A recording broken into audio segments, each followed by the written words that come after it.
sa may covers and Japanese versions, nasa Pinas na si Yuka para mag-jam kasama ang kanyang kababayan. Ang Japanese vlogger at artist na si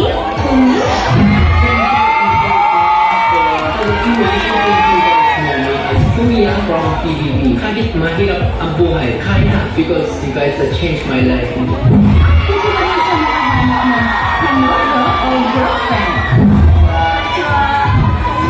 Ito, Joshua. Ngayong hapon, maghaharana na sila kasama ang OG cuties na sila Alec, John Clifford, Josh Ford, let's say konnichiwa to Yuka and Fumiya. Cuties, Fumiya and Yuka!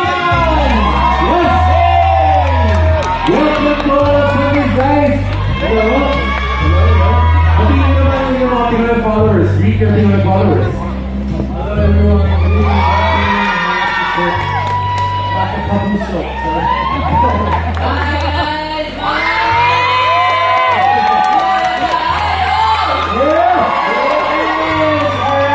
Super glad you mga videos having to come up with the concept of turning Pinoy songs into Japanese versions. So, first of all, I want to thank AOS for having us, and all the people that's here out there, and arigatou gozaimasu. And then I first met Fumiya-san when I was in high school, actually, in Tokyo Cafe. And then we were talking about music, and then I started producing for Fumiya-san. And then eventually, we just got together and started making songs together. And one day he said, "Why don't you make a cover of Filipino songs in Japanese?" That's a good idea. So it's very good. Is that the name? So guys, do you have upcoming projects you want to promote or your social media pages? Yes, so we have social media, so guys, please follow us at Yuka.Japan and Yuka, this is Fumiya.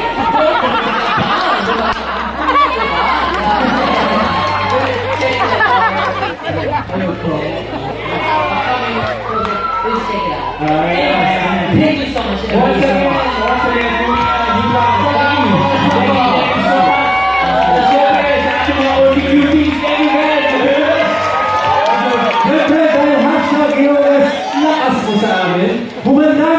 sa isang malakasang birthday celebration ng Kapuso Ultimate Performer, Rita Daniela!